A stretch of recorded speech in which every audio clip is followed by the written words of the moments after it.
Story 1. Am I the a-hole for exposing my sister to our parents after finding out she's been lying about needing money for medical expenses?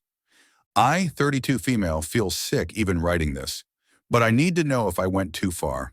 So my sister, 29 female, we'll call her Emma, has always been the golden child in our family.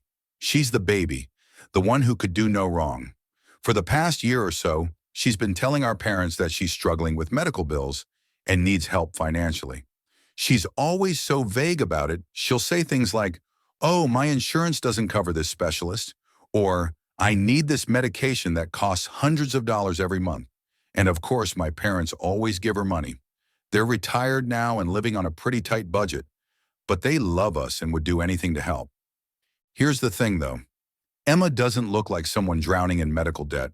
She's constantly posting pictures online, not where our parents can see them, of course, of herself at fancy restaurants, wearing designer clothes, and even going on vacations. I tried to brush it off for the longest time because maybe she's just treating herself despite being stressed out. But the more I thought about it, the more it just didn't add up. Last week, I ran into one of her friends at a coffee shop. We started chatting, and out of nowhere, this friend was like, "Wow, Emma's life seems so amazing lately. I wish I could afford half the stuff she buys." She even mentioned Emma's plans to go to Europe in the spring. I was like, "What?" Because my sister had just told my mom she needed $2,000 for some medical test. After that, I couldn't let it go.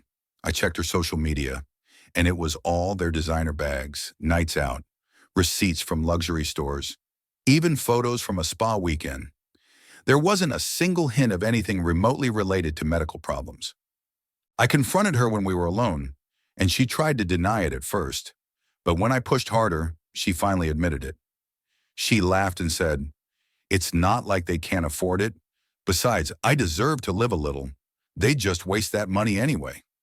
That was the moment I saw red. I went straight to our parents. I showed them the photos, all of it. My mom was devastated. She actually started crying, and my dad looked so heartbroken. They'd been sacrificing for her, even dipping into their retirement savings. My dad said something like, "I thought we were helping her stay alive." It absolutely crushed me. Emma, of course, found out what I did. She's been blowing up my phone with texts calling me a jealous bitch and saying I've ruined her relationship with our parents. She's also been telling mutual friends that I'm vindictive and just looking for a reason to take her down.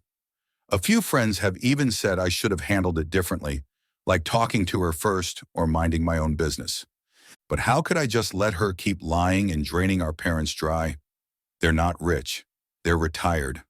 What if they'd run out of money because of her? Now the whole family's a mess. Emma isn't speaking to any of us, and my parents are heartbroken.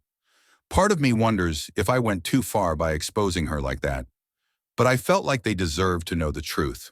So, am I the a-hole here? Comment A. Not the a-hole. Your sister is the a-hole lying to your parents that she needs help with medical bills. She should be ashamed of here, such an a-hole. Thank you. I just could not hold it back anymore after finding out that she has been lying to them this whole time. They deserve better as they always supported us and loved us. They don't deserve that I just had to tell them the truth about it. I'm assuming this is real, but think about it. Anyone who would condone the committing of fraud on the elderly, by a family member, by a child, who was supported and given everything, at the risk of the elder person's financial security in their golden years, so that the fraudster could get handbags and trips out of it? It's literally breathtaking. Anyone who said that to you, I would end whatever friendship there supposedly was due to the disparity in values. Of course, she would self-justify to her friends. I wonder if they knew that she was stealing money from her parents under false pretenses. But your friends telling you to mind your own business instead of honoring your mother and father and looking out for them. The fact that your sister isn't speaking to your parents now, that they have nothing more to give her, is so sad. I'm not sure if some of this blame goes to your parents for coddling her, but she is a grown woman now. And by the way, the answer wouldn't change even if your parents were wealthy. The only possible scenario, which would still be wrong, is if your parents had neglected her and favored everyone else and she was taking whatever she could. Still wrong, dishonest, and fraudulent. I retired as a service representative for the Social Security Administration 25 years. Unfortunately, this kind of thing is not uncommon. In this case, the parents gave the funds knowingly. But many times the family members would be representative payee, and our office was made aware of the financial, physical, mental abuse via Adult Protective Services. Comment B, she scammed her own parents out of money by making them believe she was dangerously sick. Your parents honestly thought she'd die if they didn't give her money. That is scum of the highest order. You did talk to her first, she admitted her con. Staying silent meant more distress, emotional and financial, for your parents. You don't support scamming old people out of their money by claiming medical expenses, especially for someone so pathetically shallow they spend it all on luxuries. Sister made her bed. She can lie in it all alone with everyone side-eyeing her, wondering when she's going to try and con money out of them. Not the a-hole. I just could not watch it anymore here, scamming my parents out of money. They are the most loving people I know that don't deserve that, and I will never let anything like this ever to happen again to them. Comment C, what she's done is criminal, and she's done it to her own parents. That's abhorrent. She deserves whatever happens to her. I totally agree with you. She needs to be punished for that. Story 2. Am I the a-hole here for telling my sister's boyfriend it's not his business if I don't want to be a stay-at-home mom? So I, female 22, have an older sister, female 28. She has 4 kids, and she loves being a mom and wants to be a stay-at-home mom. And I encourage her to do whatever she wants. She herself understands that I have no desire to be a mom right now, if not ever. I have 2 other older sisters who are like me, who doesn't want to be a stay-at-home mother. This is important in the story. Her boyfriend is mad at me, male 27, because he asked me when I'm going to settle down and that he can introduce me to his friend, male 25, who wants a stay-at-home wife. I told him no, that I don't want to date anyone this year, and he got mad at me for some reason and asked me why. So I told him my ex-boyfriend left me with trust issues. My ex cheated on me for 6 months into a 3-year relationship. He told me we broke up in 2023 and I should start getting back out there. And I told him it's not his business, and he dropped it. But 2 days ago, he asked me if I wanted to be a stay-at-home wife and mother. And I told him no, that I don't, and I'm not even sure if I want kids, let alone to be married. He got defensive since his mom was a stay-at-home wife and mom, and I told him I don't see anything wrong with being a stay-at-home mom, but that I don't personally want to depend on a man for anything. And he once again got defensive and said not all men are the same. I told him he was correct, but again, not all women want the same thing. He said my sister wants to be a stay-at-home wife and mom, and I told him congratulations on finding that with my sister, but that I once again don't want to be a stay-at-home mom. He got mad because he overheard my conversation about me getting an IUD as well and told me I'm ruining God's plan to make me a mom one day, and I told him whether I want kids or not is not his business. He got mad at me and told me to get out of his home, so I did. My older sister is asking me to apologize to him and to not get an IUD, since if I get pregnant, that it's God's plan.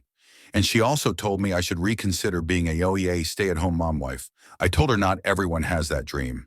And she accused me of not respecting stay-at-home mothers, which is nothing but lies. My 2 other older sisters are on my side and said my sister's boyfriend shouldn't be too concerned with how I live my life, and that if I don't want to depend on anyone for the rest of my life, that's my choice. He also said I'm going to hell for being bisexual, so I screamed that I guess his girlfriend, my sister, is also going to hell because she's bisexual herself, which he already knows about. Now their friends are calling me an asshole, saying that he only cares about what I do with my body, since it's God's body, and I should respect it and become a mom soon.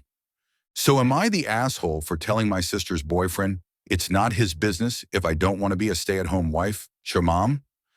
Edit to clarify, I did put this in some comments, but 3 out of her 4 kids aren't even his. My sister has a 7,43 and soon-to-be newborn. Edit 2. I get asked this question a lot about why I was discussing getting an IUD to my sister's boyfriend. I wasn't discussing it to him. Me and my 3 sisters were all discussing it at his house, but he wasn't there. He walked in, though, when I said I was thinking of getting an IUD, and that's when he butted into the conversation. And as soon as he said God's body, not my body, me and my 2 other sisters started talking to him about it, and he raised his voice, so I raised mine, and we eventually left, since I don't like conflict at all. Comment A. This guy sounds like a creep. Who is he to dictate what you do with your life? your career, and your body. I hope your sister knows about this and supports you, not the a-hole. My sister who is with him wholeheartedly supports him and that I should be a stay-at-home. She wants me to apologize to keep the damn peace, but I told her I'm done keeping the peace. He also supports the abortion ban, which is his opinion. Me, on the other hand, is pro-choice. He wants a national abortion ban even for RP and incest, which makes me nervous to be in a room with him. She also supports this. Comment B, so many red flags here and not the a-hole here. To add a bit of fun and flair to your arguments, since they keep bringing up God in all this, feel free to point out that boyfriend is not husband, and in God's eyes they are living in sin, and all those lovely children are illegitimate bastards. That should bring about a whole bucket of fun there. Also be sure to point out her boyfriend's obsession with your body and what you're doing with it. Does he perchance want that body for his own, and since he can't have it, he's using his friend as a surrogate? There are some serious issues here, but none of them are your problem. As a side note, being petty with biblical technicalities can be a total hoot. You obviously love your sister if you're putting up with this guy's bullcrap, but I'd be going low or no contact after that crap. 3 out of her 4 kids aren't even his. She is pregnant, about to give birth at the end of this month. No shade, but your sister needs help. 5 kids at 28 with different fathers, and she's not even married but has the audacity to bring up God's plan. Comment C, oh yes, misogyny disguised as religion. Maybe he's looking for a sister wife. It's beyond creepy that he's discussing your choice of birth control for your body. Are they going to take care of the kid you don't want due to not getting an IUD? Doubtful. I'd avoid him at all costs. Bring up his porn obsession next time he brings up anything about your sexuality. I'd almost guarantee he has one. You know the religiously nutty don't like to be called out on their sin. Comment D, it's God's plan too. If I ever hear that, the conversation hits a full stop. Holy crap, you talk to God. What's he like? What's his favorite food? What does his voice sound like? Do other religious leaders know that God personally talks specifically to you about me? I can't believe my sister is lucky enough to date and sleep with, but not marry a guy that actually talks with God. You're definitely not the a-hole, but you should consider being a bigger a-hole to this idiot. Story 3. Am I the a-hole here for telling my daughter it's none of her business who I decide to date and to mind her own business? My ex-wife and I finalized our divorce proceedings last year after her one-night stand. The one-night stand really hurt me, and it made me really sad and angry. My ex-wife did apologize a lot and was willing to do anything I asked, but I lost all emotions for her. She really wanted reconciliation, and I will admit I did reconsider reconciliation for a moment, but I ultimately decided I couldn't do it. My ex-wife and I, however, did keep the divorce amicable for the sake of our daughters, who are 13 and 15. But the divorce did affect our daughters a lot. After the divorce was finalized, I wasn't in any mood to have a relationship, but I did want to hook up and kind of become wild. The divorce proceedings took a year, and in that time I did spend a lot of time in the gym and on physical fitness, and by the time the divorce was finalized, I was the fittest I have ever been in my life. And I have had some success on dating apps. I invite the dates over to my house when my daughters are away at their mom's. We spend the night just relaxing, cooking dinner, watching movies. We do the deed, and then they leave the next morning. However, what I forgot when I first brought someone over was that my older daughter had the Ring app installed on her phone, and so she could see who I invited in. And I hadn't turned off the Ring camera when I invited my date in. My older daughter confronted me after seeing that I had invited someone into our house, and she said she wasn't comfortable with it. I tried to be understanding, but my daughter was being really confrontational, and she said it was disrespectful to her mom. That's when I finally put my foot down and told her it's none of her business who I decide to date or bring over when she's not in the house. I also removed my daughter's email from the Ring account so she can no longer view the Ring camera. Am I the a-hole here? Comment A. You're divorced, so you can do whatever. But your daughters are in a tough spot. Having to see you moving on is probably pretty tough on them. Just be mindful of that. True. Divorce is tough on everyone involved, especially the children. Comment B. From your daughter's perspective, her parents just decided to call it quits, and now her dad is being a hoe-mean while she is heartbroken. Do you value your relationship with your daughter? Do you care about her feelings? Technically, you are not the a-hole, but do you want to be right, or do you want to be a good dad? Hey, I'm not saying that you should stop what you are doing or tailor your behavior. Have fun, but be kind in the way that you communicate with your daughter. Consider telling her the truth about the divorce and therapy. It sounds like a good amount of damage has already been done. You are making yourself the villain in her story. Do you want to be right, or do you want to be a good dad? Love this. Spot on. I guess I struggle with this post because as a father, my kids come first, especially their mental well-being during a difficult time. This whole thing is selfish and makes me sad for those kids. Comment C, no a-hole here. But remember, at 15 and 13, they are obligated to whatever arrangements you expose them to for at least a few more years.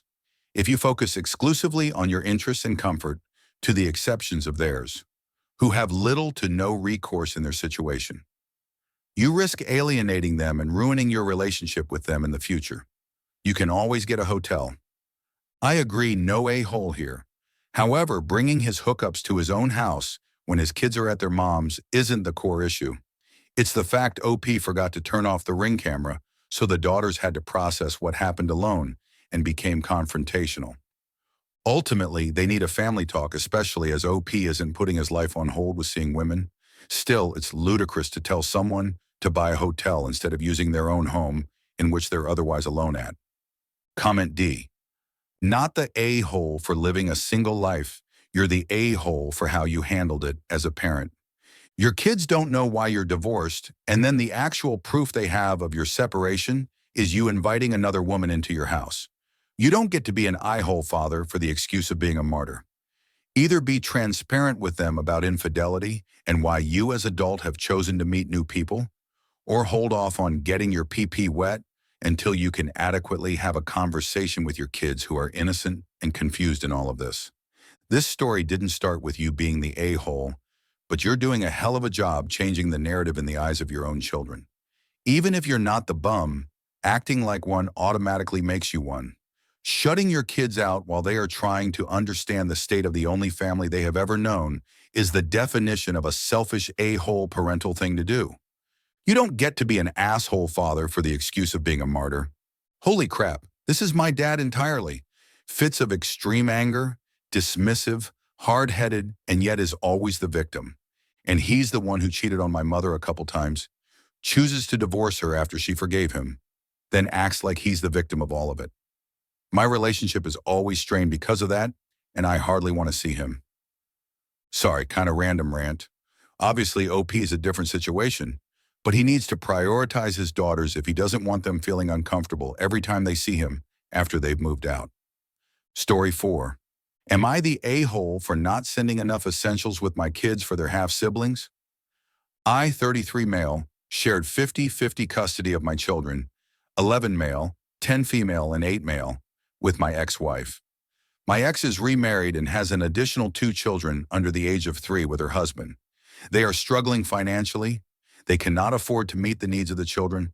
The courts are aware of this and will not give me full custody. Instead, they are encouraged to seek resources, and I am encouraged to ensure my kids are taken care of all the time, even if not in my custody. Because of this, I send my kids with certain essentials like easy foods to eat and a few extra clothes and toiletries. My ex has asked me to send them with formula, diapers, or toddler-friendly foods before, and I ignore her. I only make sure my kids have those things.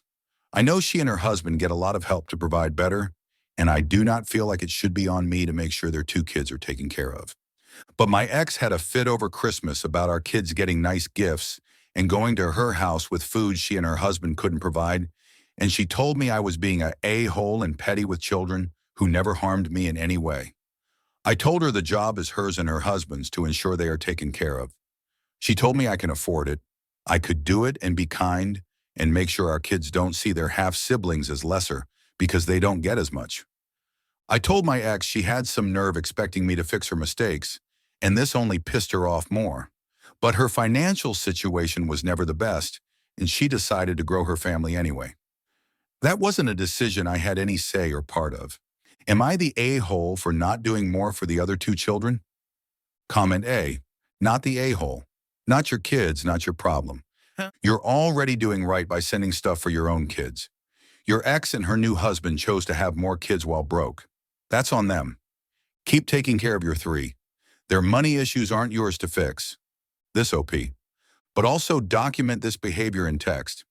Next custody hearing, get a lawyer and let them deal with the court. Also, primarily converse via text, Facebook, etc. I've heard there is a parenting app, maybe look into that. Judges tend to not like entitled and toxic behavior. Comment B, not the a-hole. If she can't afford all the kids, then she has the option of limited custody. There are resources out there as well, along with hard decisions of one or both parents taking a second job depending on childcare. You can't bankroll their situation. They are in the situation because they didn't think it through and now aren't even trying to do better. Enabling won't help. They will just accept they can ask and someone provide.